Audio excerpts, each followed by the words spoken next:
Britons have expressed their rage at French fishermen blocked from UK waters who have threatened to set fire to British boats.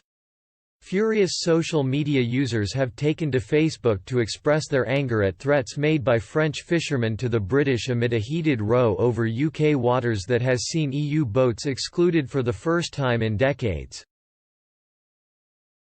One commenter said, "This is the real reason they didn't want us to leave, because they never had to ask, they just took what they wanted. Now it's a different matter."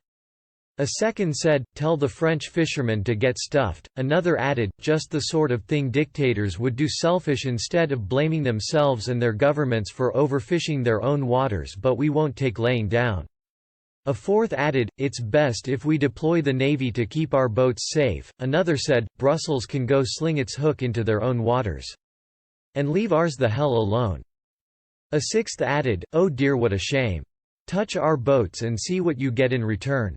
It comes as the French government announced officials in Guernsey had temporarily suspended access to the island's waters by French vessels. The decision sparked uproar, with French captains threatening to set alight British boats landing their fish on the continent.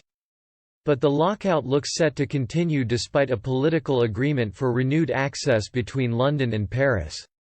France's EU Affairs Minister Amélie de Montchalin on Tuesday said they should be able to access the waters around Guernsey by the end of the week as bureaucrats work to implement the deal. She said, "We have a diplomatic agreement. We received a formal letter from Her Majesty. We have a political agreement, now we are in implementation." Guernsey, like the other Channel Islands, is a self-governing dependency of the British Crown, and was never part of the European Union like the UK.